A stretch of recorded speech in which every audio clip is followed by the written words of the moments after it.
Carl and Brendan here from Brrraaains A Head-Banging Life, gbhblofficial for short, and it's reaction time. Checking out the new track from Needless. It's called Derelict. Now, I had a little check and I was like, okay, what have we done with Needless in the past? And it goes back to 2021, where I reviewed the album The Cosmic Cauldron, which was actually re-released and on CD and digital at that time, January 2022. A science fiction heavy world. And this is their new track, basically, which is a new chapter for the band, apparently, and a first glimpse into our upcoming third album, which is set for release in the first half of 2025 through Inertial Music. According to the spiel, it is a powerful atmospheric journey that explores a vision of humanity's future where the mistakes of the past have led us to a state of confusion and loss. And we have an official visualizer to check out. What's your familiar? The name rings a bell, but beyond that, I can't really I know I've written something in 2021, but that was Mm, like 2021. It's yeah, 2025. it's a long time ago. A lot's Yeah. happened. No, I don't think I've got anything. I'm trying not to like assume because of the name because I don't know. I don't even know. I don't think I know anything about by them at all. Mm. Certainly not enough to like say needless to me, and it's like, oh, okay, Yeah, I yeah. know that band. Genre wise, I like the hashtags though, so that's all good. Yes, always a nice little clue, isn't it? Symphonic death metal, melodic death metal, and epic metal. All in your wheelhouse. Yep, I like all of that. Well, let's find out. Let's find out if you actually do like it. And let's hit this in three, two, one, go.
To the point, gets in, gets out, does its thing. A few too Hmm. many times in places, but and certainly with a variety of vocals, which is initially was really, really disconcerting. At first, I thought, oh, that vocals that sounds really low in the mix, like particularly because we come off the back of a pretty hyperactive showcase of guitars and drums only, and then you kind of get these growling, deep vocals, and it almost sounds like they sound like bad in the mix, like it's not been done very well. But then that is clearly it's kind of the point. That particular style of vocals is low and a kind of more of a growling one because as it goes on and you get these variations on it, you get these more higher pitched ones, more higher toned ones. You get a different style, more traditional deathy metal kind of things going on.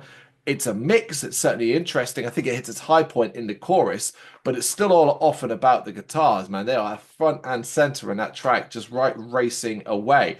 The chorus is where you get that nice little bit of catchiness, a little bit more where I'm like, okay, I can kind of feel the melodeath side of things there. And I was kind of puzzled where like, well, where's the sort of symphonic side of things? But then weirdly, like three-quarters of the way through, you kind of get a little bit of that. It's still not something that I would kind of call a like see as a prominent part of the band, more as a touch within the band rather than being the major thing.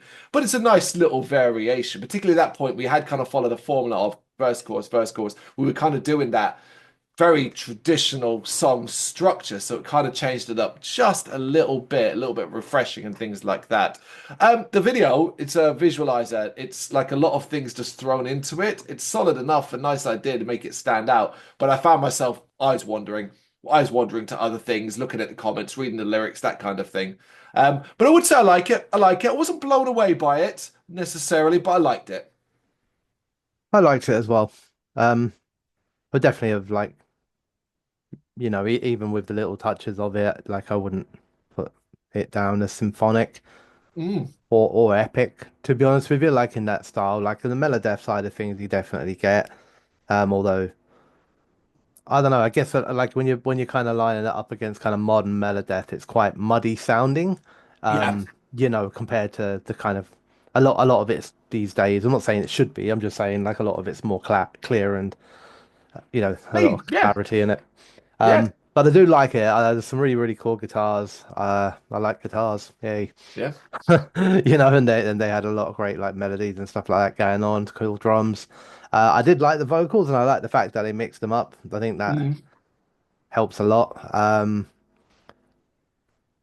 Try it's not like a dislike really, it's just like a comment, I guess. But the deepest of the vocals, which kind of comes in the second half of the verse, is probably the thing that takes it for me furthest away from being like pretty straight up Melodeath, Hmm. because it's Melodeath with vocals that I guess go, I don't know, kind of close to extreme, Yep.